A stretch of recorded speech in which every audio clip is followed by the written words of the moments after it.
गुरुर्ब्रह्मा गुरुर्विष्णु गुरुर्देवो महेश्वर गुरु साक्षात् परम वंदे तस्मै श्री गुरुवे नमः। बोलो गुरुदेव की जय हो, माता पिता की जय हो, बृहस्पति देव की जय हो, कार्तिक महात्म्य की जय हो। आज कार्तिक महात्म्य का 8वां अध्याय। देव ऋषि नारद जी बोले, हे राजन, अब मैं कार्तिक के व्रतों के संक्षेप में उद्यापन कहता हूँ। कार्तिक शुक्ल पक्ष की चतुर्दशी के दिन उद्यापन करें। तुलसी के ऊपर 4 द्वारों का मंडप बनाकर तोरण बंधनवार बांधकर फूल और चंवर से सजावें और चारों द्वारों पर मिट्टी के बने पुण्यशील सुशील जय और विजय द्वारपालों का पूजन करें और तुलसी के पास 4 रंगों से सुशोभित सर्वतोभद्र चक्र बनावें। इसके ऊपर पंचरत्न और नारियल रखकर एक सुंदर कलश स्थापित करें। फिर वहाँ शंख चक्र गदाधारी पीताम्बर से युक्त लक्ष्मी सहित विष्णु भगवान की स्थापना करके पूजा करें। चतुर्दशी को भक्तिपूर्वक शांत भाव और सावधानी से उपवास करें। गुरु की आज्ञा को प्राप्त करके भगवान कृष्ण की स्वर्णमयी प्रतिमा का पूजन कर भोग अर्पण करें। रात्रि में जागरण और भजन कीर्तन करते रहें। प्रातःकाल उठकर नित्य नियमित कर्म करें। पश्चात हवन करें। ब्राह्मणों को भोजन करावें और अपनी सामर्थ्य के अनुसार दक्षिणा देवें। उपवास कर ऐसे बैकुंठ को पावें। इस बैकुंठ चतुर्दशी के महात्म्य को देवता और शेष जी 100 वर्ष में भी नहीं कह सकते। जो भगवान चक्रपाणि ने जागरण में भक्तिपूर्वक आंगन में गायन और नृत्य करते हैं, उनको शस्त्र गौ के दान का फल मिलता। इसी दिन विष्णु भगवान मत्स्य रूप हुए थे, अतः उनको प्रसन्न करने के लिए इस तिथि में उन ब्राह्मणों को खीर आदि अन्न का भोजन करावें तथा अतो देवा मंत्रों से तिल और खीर का हवन करें। तत्पश्चात यथाशक्ति दक्षिणा दें और नमस्कार करें, जिसके करने से अक्षय फल मिलता है। फिर विधि पूर्वक कपिला गौ का पूजन करें और उपदेश करने वाले गुरु को सपत्नीक वस्त्र आभूषण से सुसज्जित कर समापन करावें। प्रार्थना मंत्र से आपकी प्रसन्नता से मेरे 7 जन्म के पाप नष्ट हो जाएं और मेरे मनोरथ सफल होवें और मरण उपरांत मुझे विष्णु लोक की प्राप्ति हो। ऐसे उन ब्राह्मणों के से क्षमापान करा के और प्रसन्न कर पूजा की सामग्री गौ के समेत गुरु को निवेदन करें। फिर अपने बांधवों सहित स्वयं भोजन करें। कार्तिक और माघ की यह विधि कही है। ऐसे सम्यक रीति से कार्तिक का व्रत करने वाला संपूर्ण कामनाओं से युक्त विष्णु भगवान के समीप चला जाता है। बोलो कार्तिक महात्म्य की जय हो। अब आज है अहोई अष्टमी, उसकी आप सबको बहुत बहुत बधाई। अब अहोई अष्टमी का व्रत की कथा सुना रही हूँ। यह त्यौहार कार्तिक कृष्ण पक्ष की अष्टमी को मनाया जाता है। इस दिन बच्चों की माँ पूरे दिन व्रत रखती है। इस दिन सायंकाल तारे निकलने के बाद दीवार पर अहोई बनाकर उसकी पूजा करें। व्रत रखने वाली माताएं कहानी सुने। कहानी सुनने के समय एक पट्टे पर एक जल से भरा लोटा रख लें। एक चांदी की अहोई बनवाएं और उसमें 2 मोती डलवाएं। फिर अहोई की रोली चावल और दूध भात से पूजा करें। जल से लोटा पर एक साखिया काटकर एक कटोरी में सीरा और रुपए का बायना निकालकर तथा हाथ में 7 दाने गेहूं के लेकर कहानी सुने। फिर अहोई को गले में पहन लें। जो बायना निकाला था उसे सासू जी को पाए लग कर देवें। दिवाली के बाद किसी अच्छे दिन अहोई गले में से उतार कर जितने बेटा होने हुए उतनी बार और जितने बेटों का विवाह हुआ हो उतनी बार 2 चांदी के दाने अहोई में डालती जाएं तथा जब अहोई उतारें उसका गुड़ से भोग लगाकर और जल के छींटे देकर रख देवें। चंद्रमा को अर्घ्य देकर भोजन करें।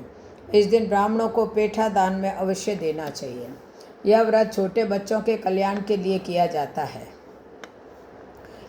अहोई देवी के चित्र के साथ साथ सेही और सेही के बच्चे के चित्र भी बनावें और पूजा करें। इसकी पहली कथा है। बहुत पुराने समय की बात है। भारतवर्ष में दतिमा नामक नगर में चंद्रभान नामक का एक साहूकार रहता था। उसकी पत्नी का नाम चंद्रिका था। वह बहुत ही गुणवान, रूपवती, चरित्रवान और पवित्र थी। उसके कई पुत्र और पुत्रियां हुई, परंतु वे सब की सब छोटी उम्र में ही यमलोक को चले गए। संतान के इस प्रकार मर जाने से वे दोनों बहुत दुखी रहते। वे पति पत्नी मन ही मन सोचा करते थे कि हमारे मरने के बाद इस वैभव का कौन अधिकारी होगा।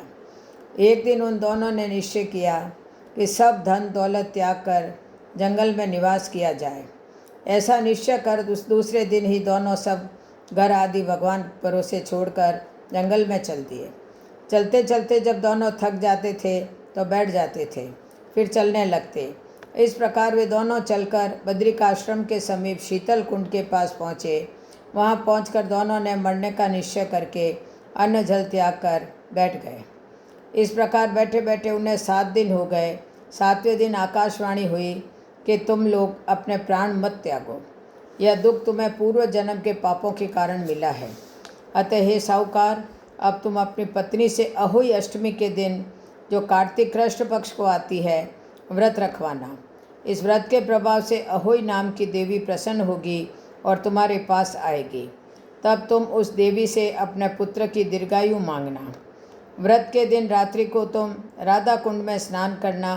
कार्तिक कृष्ण पक्ष की अष्टमी आने पर चंद्रिका ने बड़ी श्रद्धा से अहोई देवी का व्रत धारण किया और रात्रि को साहूकार राधा कुंड में स्नान करने गया। साहूकार जब राधा स्नान करके घर लौट रहा था तो रास्ते में अहोई देवी ने उसे दर्शन दिया और बोली, साहूकार, मैं तुमसे बहुत खुश हूँ, तो मुझसे कुछ भी वर मांग लो। साहूकार अहोई देवी के दर्शन कर बहुत खुश हुआ और कहा, माँ, मेरे बच्चे कम उम्र में ही देवलोक को चले जाते हैं, अतः माँ उनको दीर्घायु होने का आशीर्वाद दीजिए। अहोई देवी ने कहा, ऐसा ही होगा। इतना कहकर अहोई देवी अंतर्ध्यान हो गई।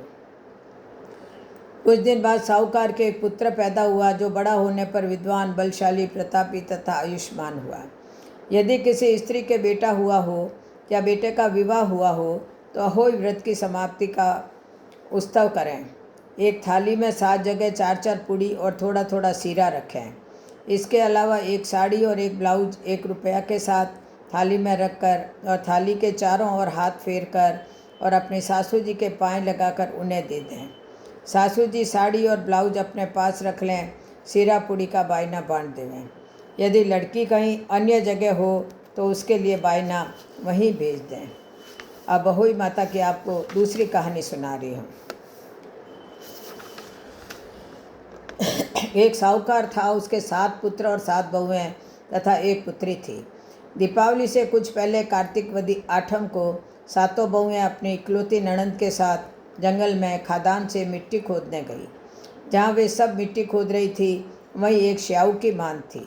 मिट्टी खोदते समय खुरपी लगने से ननंद के हाथ से श्याऊ का बच्चा मर गया। इस पर श्याऊ माता बोली कि मैं तेरी कोख बांधूंगी। इस पर ननंद ने अपनी भाभियों से कहा, आप में से कोई मेरे बदले अपनी कोख बंधवा लो। उसकी भाभियों में से 6 भाभियों ने तो अपनी कोख बंधवाने से साफ मना कर दिया। इस पर सबसे छोटी 7वीं भाभी सोचने लगी कि यदि मैंने भी कोख बंधवाने से मना कर दिया तो मेरी सास नाराज हो जाएगी। ऐसा सोचकर उसने सबसे छोटी भाभी ने अपनी कोख बंधवा ली। इसके बाद भी उसके पुत्र होता तो वह 7वें दिन मर जाता।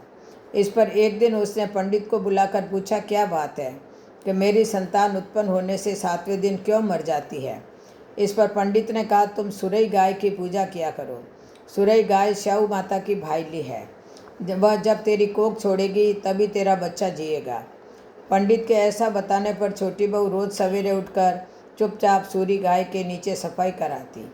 एक दिन सूरी गाय ने विचार किया कि आजकल कौन ऐसा है जो रोज़ मेरी इतनी सेवा कर रहा है, एक दिन देखना चाहिए। ऐसा विचार कर गौ माता तड़के सवेरे ही देखने के लिए उठी तो देखा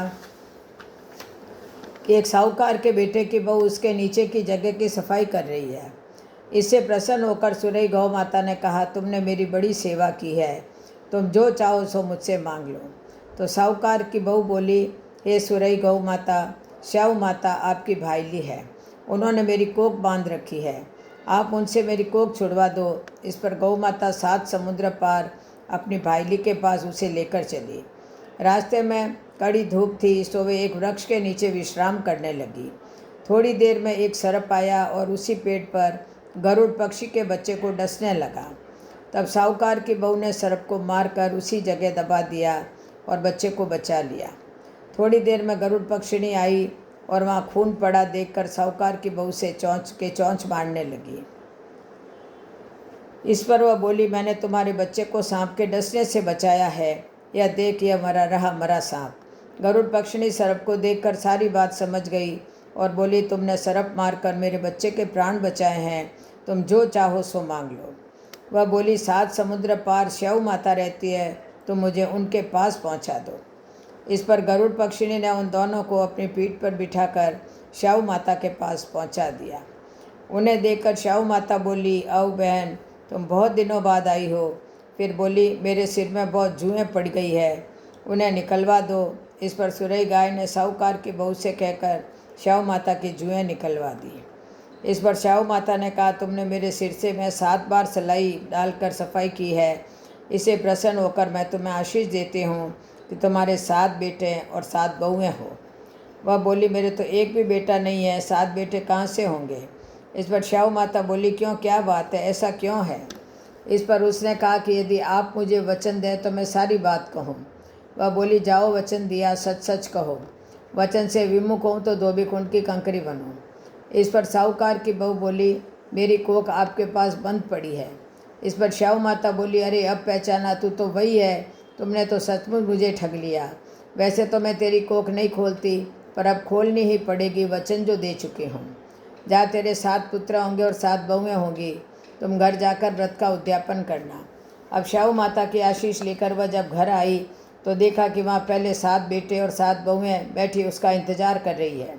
वह बहुत प्रसन्न हुई। उसने 7 अहोई बनाकर 7 उद्यापन किए और 7 कढ़ाई की। दीपावली के दिन उसकी जेठानियाँ आपस में बातें करने लगी कि जल्दी जल्दी पूजा कर ली जाए, कहीं ऐसा न हो कि हमारे पूजा करने से पहले ही छोटी बहू अपने बच्चों को याद करके रोने लगे। इसके कुछ देर बाद जेठानियों ने अपने बच्चों को कहा कि तुम सब अपनी छोटी चाची के घर जाकर देख आओ कि अभी तक क्यों नहीं रोई। अपनी छोटी देवरानी इसके अपने बच्चों को याद करके अभी तक न रोने का कारण उसकी जेठानियों को आश्चर्य हो रहा था।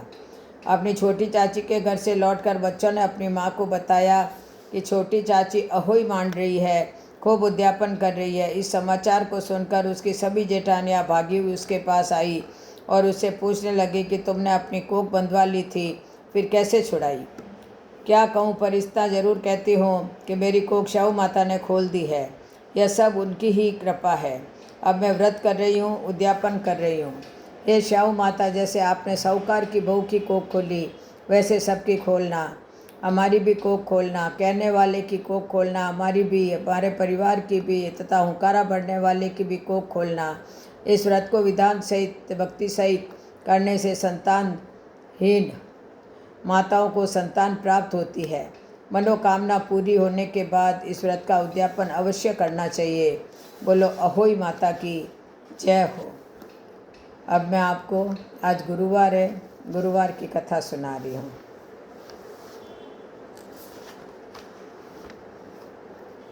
एक बहुत गरीब ग्वालियर का छोरा था, गाय चरा रहा था। एक दिन उसके पास बृहस्पति जी महाराज आए। उन्होंने कहा कि छोरा, तेरी गाय मैं चरा लाऊंगा तो मेरे को नवा दे, मेरी धोती धो दे। छोरा बोला कि मैं गाय भी चरा लाऊंगा, आपको नाव भी दूंगा और आपकी धोती भी धो दूंगा। बृहस्पति जी ने कहा, भाई जो मन मेरे को नावे उनके घर में जीमिया भी करूँ। छोरा ने कहा कि जीम लेना। जाकर माँ से बोला, माँ एक बटाऊ को जीमन खातर नेता दिया है। माँ ने कहा, इतना आटा है, 4 रोटी बनाई पड़ी है, 2 उनको दे देंगे, 2 एक अपन खा लेंगे। बटाऊ आया, कहा कि छोरा ला जीमा। बटाऊ ने जीमन को बैठा दिया, 2 रोटी और करेले के साग को परोस दिया। कहा कि लो जीमो महाराज। बृहस्पति जी बोले कि छोरा, कहीं ऐसी रोटी जिमावेगा। छोरा बोला कि मेरे तो ऐसी का भी घाटा है। बृहस्पति दोनों रोटी खाकर बोले कि मैंने तो छका भी नहीं। 2 रोटी और थी, वे भी परोस दी। बृहस्पति जी खाकर बोले कि छोरा, 7 तरह का थोड़ा थोड़ा अनाज का दाना ला। छोरा मोदी कने से ले आया। बृहस्पति जी ने कहा, इसको तेरे घर के सगड़ कोने में पूर दिया तो 7 टकने धन का भर गया। बृहस्पति महाराज पीले घोड़े पर पीला कपड़ा पहन के जाने लगे तो छोरा की माँ रास्ते में पीछे भागी और बोलने लगी कि ठहरो महाराज। बृहस्पति जी बोले कि तू अभी भी धन से दापी नहीं क्या। छोरा की माँ बोली, मैं तो दाप गई, पर आप कौन हो ये तो बताओ। तो बोले कि मैं बृहस्पति हूँ। जब उसने कहा कि आपने मेरा बहुत उपकार किया, मैं भी आपकी सेवा करूँगी। बृहस्पति बोले कि बृहस्पतिवार ने केला की गाछ की पूजा करो, पीला नाज खाओ, पीला पहनो, दान करो तो पीला घोड़ा, पीला नाज, पीलो फूल और पीली दक्षिणा, पीला फल दो। मैं तो इतने में भी राजी हो जाऊं। और अंतर्ध्यान हो गए। घर में सब बात का सुख हो गया। हे बृहस्पति जी महाराज, जैसे उन छोरे को और छोरे की माँ को दिया वैसा सबको देना। कहता ने, सुनता ने, हुकारा बता ने, अपने सारे परिवार को देना। बोलो बृहस्पति भगवान की जय हो। अब आपको गणेश जी की कथा सुना रही हूँ। विष्णु भगवान लक्ष्मी जी से शादी करने के लिए जाने लगे तो सारे देवी देवता ने बारात ले जाने के लिए बुलाया। बारात में जाने के लिए बुलाया। सब जाने लगे तो सब कोई बोले कि गणेश जी को मत ले जाओ, क्योंकि 1.25 मण मूंग, 1.25 मण चावल और घी का तो नाश्ता करते हैं। जीवने के लिए बुलाने पर धुंध दुधाला, सूंड सुंडाला, उखल से पाँव, छाजले से कान, मस्तक मोटा, लज्जावे भीम कुमारी, लज्जावे कुन्नणापुर की नारी, इनको साथ ले जाकर क्या करेंगे? इनको तो घर की रखवाली के लिए छोड़ जाएंगे। उसके बाद सब कोई बारात में चले गए। उधर नारद जी ने गणेश जी को आकर कह दिया कि तेरा तो बहुत अपमान कर दिया, बारात बुरी लगती थी इसलिए तेरे को यहीं पर छोड़ दिया। तब गणेश जी ने चूहों को आज्ञा दी कि जाकर सारी धरती को नरम कर दो। धरती नरम होने से उधर भगवान के रथ का पहिया मिट्टी में फंस गया। सब लोग निकालने लगे पर पहिया नहीं निकले। तो किसान खाती को बुलाया। उसने आकर पहिए को हाथ लगाया और बोला, जय गणेश जी की, औरत निकल गया। सब लोगों ने पूछा, गणेश जी की जय क्यों बोली? तो खाती ने कहा कि गणेश जी को सुमरने के बिना कोई काम सिद्ध नहीं होता है। सब ने सोचा कि हम तो संदेह में गणेश जी को पीछे छोड़ आए। बाद में सब ने गणेश जी को बुलवाया और पहले गणेश जी की शादी करवाई सिद्धि सिद्धि से। बाद में विष्णु भगवान की शादी हुई लक्ष्मी जी से। हे विनायक जी महाराज, जैसे भगवान का काम सिद्ध किया वैसा सबको करना। कहता ने, सुनता ने, ओंकारा भरता ने, अपने सारे परिवार का करना। बोलो गजानन जी महाराज की जय हो। अब आपको लपसी तपसी की कहानी सुना रही हूँ। एक लपसी था, एक तपसी था। लपसी रोजाना 1.25 सेर का हलवा बनाकर भगवान को भोग लगाकर टाली हिलाकर जिम लेता। एक दिन दोनों में झगड़ा हो गया। लपसी बोला मैं बड़ा, तपसी बोला मैं बड़ा, क्योंकि मैं भगवान की तपस्या करता हूँ। तो नारद जी बोले कि तुम्हारा फैसला मैं करूँगा। दूसरे दिन तपसी नाकर आने लगा तो नारद जी ने 1.25 करोड़ का मुंदरा तपसी के आगे गिरा दिया। उसने आंखें खोलकर देखा तो मुंदरा पड़ा है। उसने उठाकर पैर के नीचे दबा लिया। इतने में नारद जी आए, दोनों को अपने पास बिठाया। दोनों पूछने लगे कि कौन बड़ा है। तो नारद जी ने तपसी से कहा कि अपना पाँव हटा। पाँव हटाते मुंदरा निकला। तब नारद जी बोले कि मुंदरा चुराने से तेरी तपस्या भंग हो गई है, इसीलिए लपसी बड़ा है। तपसी ने कहा कि मुझे मेरी तपस्या का फल कैसे मिलेगा? तो नारद जी बोले, तेरी तपस्या का फल कार्तिक नहाने वाली देगी। सब कहानी कहकर तेरी कहानी नहीं कहेंगे तो कार्तिक का फल तुझे हो जाएगा। आंगी देकर तना नहीं देसी, धोती देकर अंगोछा नहीं देवे, सीधा देकर दक्षिणा नहीं देवे, ब्राह्मण जिमा के दक्षिणा नहीं देवे, दिया चास के हाथ नहीं जोड़े तो तेरा पुण्य। कपड़ा दे के बटन नहीं लगावे, मूंजड़ी दे के तेल नहीं लगावे, दाहिने हाथ की तरफ नाड़ा बांधे तो सबका फल तुझे हो जाएगा। इतना कहकर नारद जी वहाँ से चले गए। बोलो लपसी तपसी की जय हो, नारद जी की जय हो, अहोई अष्टमी की जय हो, कार्तिक महात्मा की जय हो। जय जय श्री कृष्ण, जय जय श्री राधे, जय जय श्री कृष्ण।